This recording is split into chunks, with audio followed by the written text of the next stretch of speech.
respecto al blue, es muy difícil saber qué va a pasar. Tenga presente que ese es un mercado delictivo. Cuando se han hecho allanamientos en cuevas, que está muy bien que se las llame cuevas, sí, donde se realizan este tipo de operaciones y se han cruzado las bases de datos que se recaban allí con otras bases de datos del sistema de seguridad, uno encuentra narcotraficantes, traficantes de armas, cualquier cosa. Así que ese mercado, que es un mercado que provee al delito, es imposible saber cuál es el tipo de cambio que el delito está dispuesto a pagar. Esta fue la frase de Miguel Pese, titular del Banco Central, para justificar las restricciones que hubo esta semana al dólar ahorro. Y entonces ahí hubo una especie de polémica, casi le diría con la consistencia de una cañita voladora, porque nadie sabía bien de qué se estaba hablando. Y todo el mundo se quejó porque Pese vinculó el dólar, los que van a comprar y a cambiar sus dólares ahorro para hacerse unos mangos, los convirtió casi en criminales. La verdad que la frase fue dicha de una manera general, sin recordar incluso que la responsabilidad del Banco Central es justamente controlar las cuevas.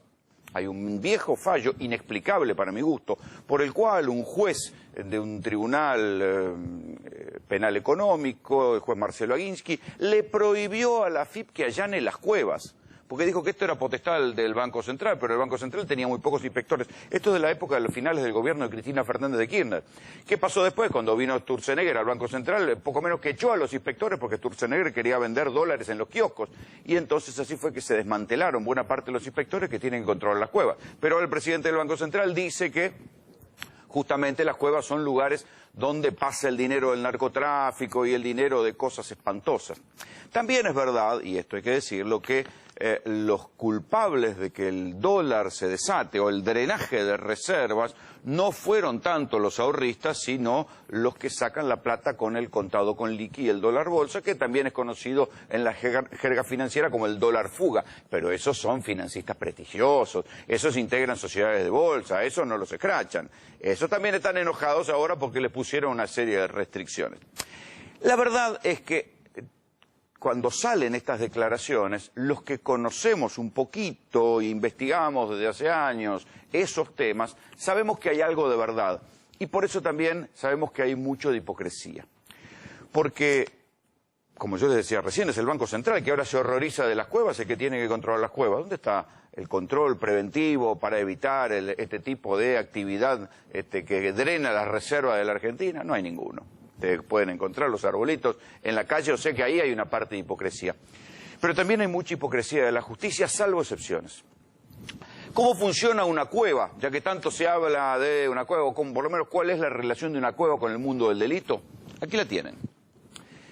Primero, tiene que haber una actividad ilícita cuya plata vaya a pasar por la cueva. ¿Cuáles son estas actividades ilícitas? Las tres principales: el narcotráfico, el robo de autos y el contrabando. El contrabando incluso ahora van a ver que tiene mucho que ver con el contrabando de cereales. ¿Qué necesita una cueva? Esto es obvio, necesita protección policial porque en definitiva es un local que funciona en un departamento, no les digo a la calle, pero funciona en un departamento, funciona en una oficina, funciona en lugares públicos a los que va mucha gente, que toca timbre. Digo, esto es tan público como un punto de venta de drogas en una villa. Es público, todo el mundo lo ve. Entonces necesita protección policial. Toda cosa que es evidente en la Argentina necesita protección policial, las cuevas también. ¿Qué necesita también?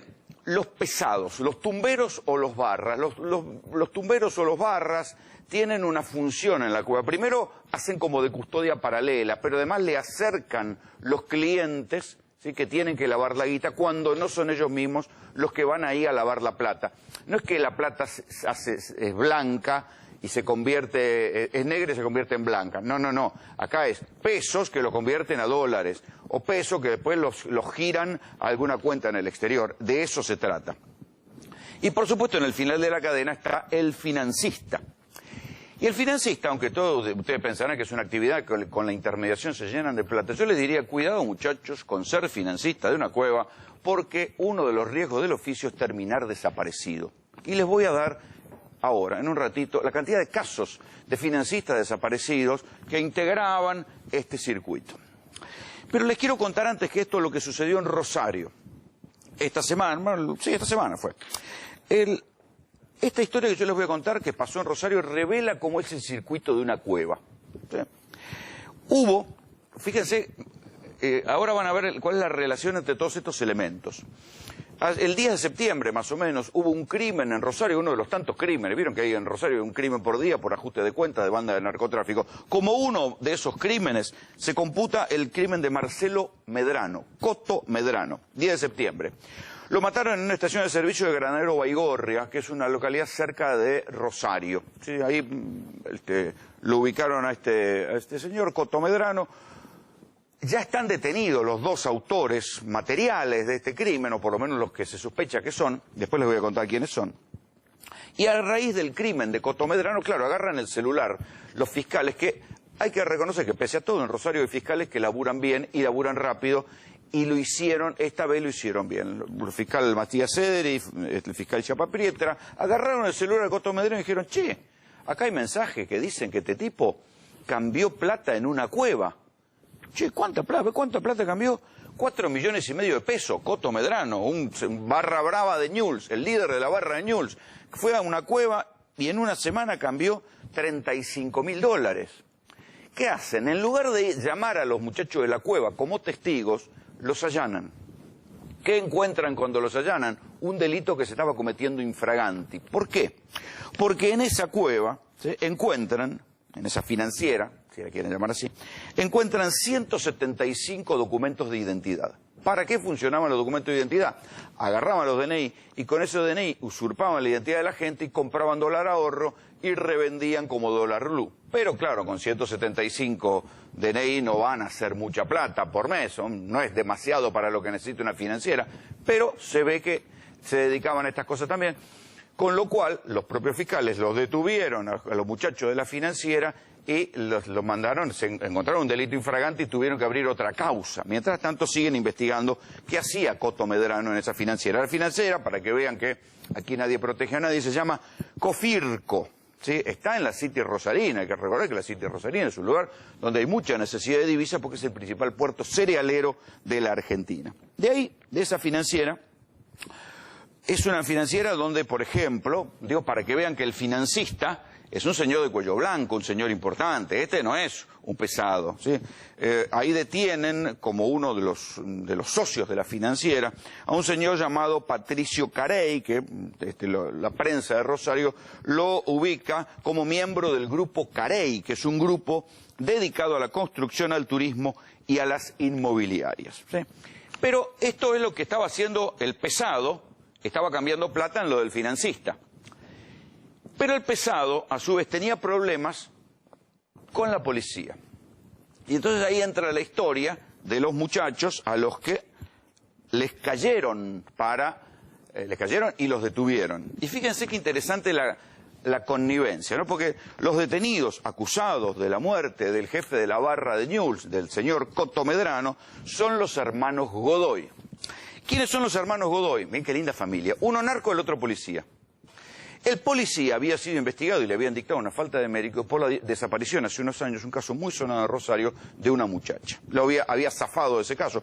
Ahora lo detienen por la muerte de Coto Medrano, del jefe de la barra de Newell's. ¿Quiénes son estos hermanos, los hermanos Godoy? Bueno, cuando detienen a los hermanos Godoy, descubren que uno de los hermanos Godoy, el narco, no el policía, al policía le habían baleado hace poco, es una costumbre rosarina, la de las balaceras. Hubo 1.500 balaceras en lo que va del año en Rosario, porque es una manera de amenazar. Al policía, creo que se llama Daniel Godoy, le habían baleado la casa, ¿sí? Para ajustar una especie de mensajito que le mandaron a este muchacho. Y dirán, ¿por qué le balean la casa a un policía? ¿Porque está haciendo bien su trabajo? No. Este es el tipo de balacera de la cual yo les hablo de Rosario. Escuchen.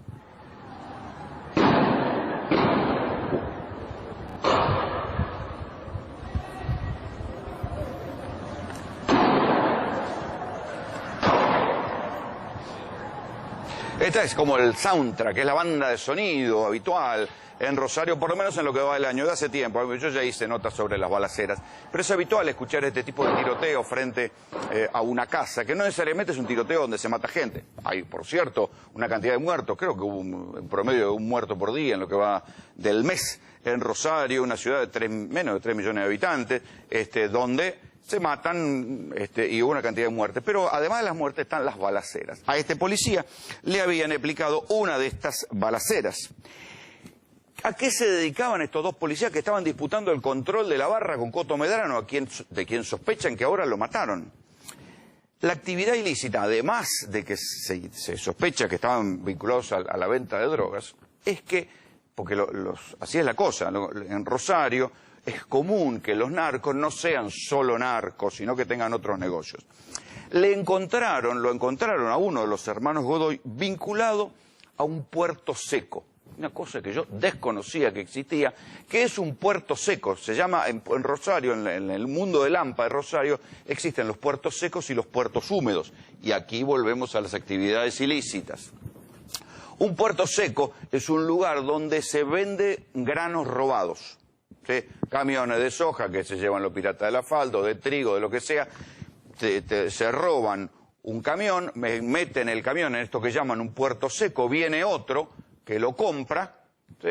Pone la plata, por supuesto, plata en mano, billete, y acá está la actividad que yo les decía, el contrabando o el robo de camiones. El puerto húmedo es el que se dedica a vender los agrotóxicos. O sea, ustedes saben que en la pampa húmeda son fundamentales los agrotóxicos, los herbicidas, entonces se roban los camiones de herbicidas y en esos puertos húmedos, en verdad que son galpones, se hace la tranza, entra el camión con la mercadería robada y viene otro y se la lleva. Los hermanos Godoy tenían un puerto seco, que también allanó la policía, por eso les cuento. Pero vean la cuestión, o sea, está la actividad ilícita, la protección policial, ¿sí? Los pesados, que son los que acercan clientes a las cuevas, y por último el financista. Yo les decía recién que el trabajo de financista es un trabajo muy peligroso, así que atención en sus casas, si ustedes piensan que van a hacer guita fácil metiéndose en una cueva, piensen que un financista cuando llega a estos lugares donde está la guita fácil, lo más factible es que termine muerto o desaparecido. Debe ser una de las profesiones que tiene más alto índice de desaparecidos en estos últimos años, la de ser cuevero. Y si no, escuchen estos casos. Hugo Díaz, desaparecido en 2015 al salir de una financiera vinculada, donde había cobradores vinculados a la barra de Boca o de Lanús, según dicen los investigadores. Nunca se supo nada qué pasó con Hugo Díaz. Lo que sí se supo es que el que más habló del trabajo de Hugo Díaz y de su vínculo con las barras fue un financista llamado Diego Javier Guastini. Antes de las elecciones del año pasado, Diego Javier Guastini fue fusilado. Lo mataron. ¿Por qué? Porque a su vez Diego Javier Guastini, que había declarado en esta causa de Hugo Díaz, a quien conocía, que era, no sé si amigo o algo de este señor Hugo Díaz, había empezado a hablar y a dar datos en una causa que yo les conté bastante, que es la causa que se conoce como la del fiscal Escapolán y la banda mixta del fiscal Escapolán, que era el fiscal de investigaciones complejas de San Isidro, que se había juntado con una banda de abogados, comisarios y funcionarios judiciales y se dedicaban a detectar gente que tuviera algo de plata, o plata negra en lo posible, entonces le ponían un poco de droga, le cobraban plata y si no lo amenazaban con meter preso, o si no a los narcos iban y le mexicaneaban la droga y la revendían. Bueno, esa causa la lleva la jueza Sandra Arroyo Salgado en el tribunal, en el juzgado federal de San Isidro. Ahí, en esa causa, todas las fuentes internas dicen que Diego Javier Guastini había hablado. Murió, lo mataron, lo cruzaron justo el día antes de las elecciones, lo cosieron a tiros y Diego Javier Guastini no va a hablar más. Había hablado también en la causa Hugo Díaz y él mismo era un financista. Justamente también en el juzgado de Arroyo Salgado hay otro caso muy interesante de un financista desaparecido que se llama, qué sé yo, Damián Stefanini, desaparecido. ¿Por qué digo interesante? Porque Damián Stefanini desaparece y esto que ustedes están viendo es el allanamiento en Rosario, ¿sí? La cueva en Rosario. Damián Stefanini cuando desaparece ¿sí? Nadie lo ubican por Corrientes. La que tenía que investigar la desaparición de Damián Estefanini fue Arroyo Salgado. Y al tiempo, cuando muere el fiscal Alberto Nisman, cuando abren la caja fuerte de Nisman, encuentran cheques firmados por Estefanini a Nisman. Sin embargo, Sandra Arroyo Salgado, que era la ex esposa de Nisman, no se inhibió en esa investigación. Fue criticada por esto. Nunca quedó en claro por qué, la Cámara tampoco se lo exigió. Lo cierto es que Damián Estefanini es otro de los cueveros desaparecidos. Por eso le digo que es una profesión de riesgo. Ahora bien, ¿qué es lo que uno se pregunta? Sí, bueno, y en Buenos Aires hay, digamos, dos grandes sectores, dos grandes bandas de narcos, dos grandes villas controladas por narcos que tienen una estructura mayor que las villas habituales de la provincia de Buenos Aires. Una es la 1114, controlada por los narcos peruanos, y otra es la Villa 31, donde se están disputando los narcos paraguayos con los narcos peruanos del Loco César, es uno, y los sanpedranos son otro. Historia que nosotros hemos contado. Ahí no se sabe cómo lavan la plata. Qué raro, ¿no? No deberían investigar dónde va la plata, por qué cueva la lavan. La investigación del juez Torres en cuanto a la Villa 1114 habían detectado que la plata salía en dólares a través de diferentes agencias que mandaban la plata a Perú como envío de connacionales, ¿sí? Gente peruana que vivían acá mandaban la plata a Perú como envío a las familias, pero poco más se llegó. La plata de la 31, de la 31, si bien digo, ¿dónde se lava? Quiero decir, hay dos eslabones en esta historia que son absolutamente peligrosos. Primero, el tranza. La vida del tranza es la vida de un eslabón de la cadena, fácilmente muere. Y después está la vida del financista. Digo, el financista es peligroso. En general, o lo cosen a tiros o desaparece en algún momento. Los que no les pasa nada son los pesados y los policías. Esos siempre zafan. Los financistas y los tranzas tienen vida breve en esta historia. Son los dos eslabones. El financista es un señor de clase media alta, que tiene buen pasar, que tiene habilidad para los números. Es un peligro. El tranza no, el tranza suele ser un pibe más o menos bruto, utilizado por los narcos, que termina siendo uno de los que muere. En la Villa 31, en lo que va del año, piensen que hubo, así como hubo en Rosario cantidad de muertes por ajuste de cuenta, en la Villa 31, acá, a menos de 1 kilómetro de los tribunales de Comodoro Pi, a, no sé, 2 kilómetros de Casa de Gobierno, enfrente de la Recoleta, hubo 10 ajustes de cuentas en lo que va del año, entre paraguayos, entre la banda del Loco César, 10 muertes. Una de esas muertes nos tocó registrarla a nosotros. Se la queremos contar. Un mediodía cualquiera entramos al barrio 31 a comprar drogas. A primera vista llama la atención la cantidad de hombres jóvenes que andan por los pasillos. A ninguno se los ve trabajando. Varios son compradores, otros cuidan el negocio. Con un primer dato y sin saberlo fuimos superando 4 anillos de seguridad como este. Con vigías y custodios. Ahí está. Alto por acá. Enseguida nos topamos con algo sorprendente. Un arbolito. No vende dólares como en la City. Ofrece cocaína, paco y marihuana. Alto, bajo, porro. Alto, bajo, porro. Alto por acá. Sí, allá. El gordo, sí. Enseguida aparecen otros 2 satélites. Pasamos. Por fin llegamos al punto de venta. Alto. No son muy disimulados, por cierto. No, alto no es. ¿Ya? Paco y base. Paco, ¿me das una vos? Una. Sí, ¿cuántas? Paco y base tengo. El tribunal. Ya pagamos. Ahora vean esto. El vendedor no nos va a dar los clásicos envoltorios. Saca una trincheta y nos despacha el paco desde la tiza a la mano. De este modo, si lo detienen, dirá que él no vende, que es paco para consumo personal. Bueno, este muchacho ahí lo tienen vendiendo, ¿sí? Y cuando llegan los allanamientos se escapó, no lo encontraron. Este año, cuando nosotros estábamos grabando la situación en la Villa 31, la situación de la pandemia, donde además los únicos que seguían laburando eran los tranzas, lo encontramos también. y lo encontramos no vendiendo, pero sí en el mismo lugar donde lo habíamos registrado vendiendo el año pasado. Sin embargo, se ve que algo hizo ruido en el mundo de los tranzas y vean cómo terminó.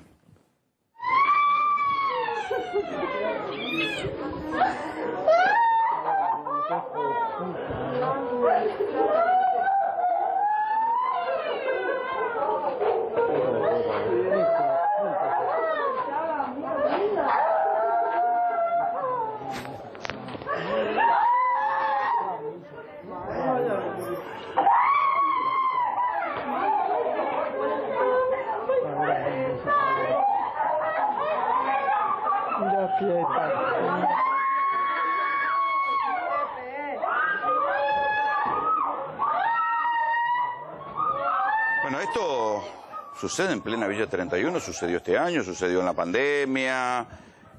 El narco que ustedes veían ahí, que quedó grabado el año pasado y que este año nosotros volvimos a grabar, que estaba ahí en los pasillos de la 31, una semana después, así lo mataron. La guerra entre los sanpedranos y los narcos que se atribuyen al loco César sigue en la 31.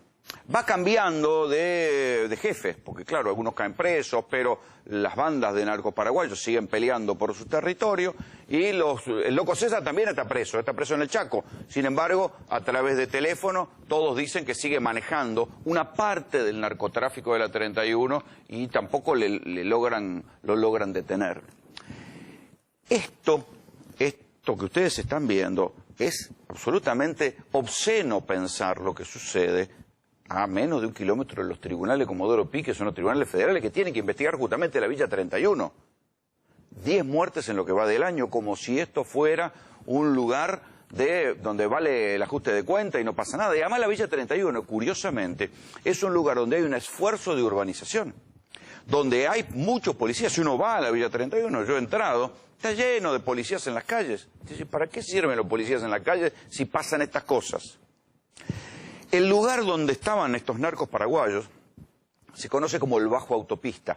Es el lugar que ahora están demoliendo esas casas y están mudando a la gente que vivía en el Bajo Autopista a los edificios nuevos, construidos por el gobierno de la ciudad, unos edificios muy lindos que se ven en un costado, ¿sí? Esa mudanza generó que algunos se hayan atrincherado en esos lugares. Ahora bien, la semana pasada se conoció también un video, justo hubo allanamientos, detuvieron gente que estaba ahí, que atrincherada en el Bajo Autopista, eran de la banda de los sanpedranos. Esto sucedió la semana pasada. Se siguen cerrando casas y se siguen cerrando búnker, esto es verdad.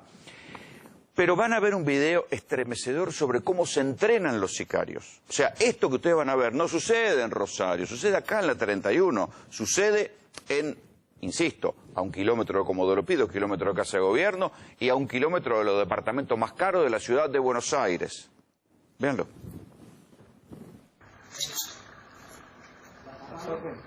Sí.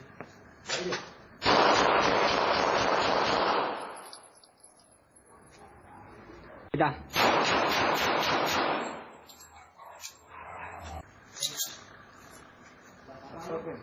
Sí. Bueno, ustedes dirán, están tirando al aire para asustar, para intimidar. No. ¿Saben para qué hacen esto? Para calentar las armas. Cosa que cuando van a un enfrentamiento, el arma no se les encasquille, no les falle. Entonces tiran tiros al aire para tener el arma, ver que está funcionando bien, y después ya pueden salir seguros a un enfrentamiento o a matar a alguien. Esto sucede en la Villa 31, es un video que obra en una de las causas judiciales que se está investigando los ajustes de cuentas en la Villa 31. Entonces, cuando uno ve que esto sucede en la ciudad de Buenos Aires, a 1 kilómetro de los tribunales que tienen que investigar y a 2 kilómetros de la Casa de Gobierno, claro, ¿cómo no van a estar lavando plata en la City? Lo que sí uno puede decir es que no nos digan que se sorprenden. Que nadie se haga el sorprendido, porque eso es ser hipócrita. Todos saben lo que pasa, no saben, no pueden, no quieren, pero todos saben lo que pasan con los narcos en la ciudad de Buenos Aires y todos saben lo que pasa, donde va a parar la guita de los narcos a las cuevas, y ninguno hace nada serio. Bienvenidos, esto es GPS. Bueno, si vamos. Están hablando de la próxima. Yo no quiero volver a la calle.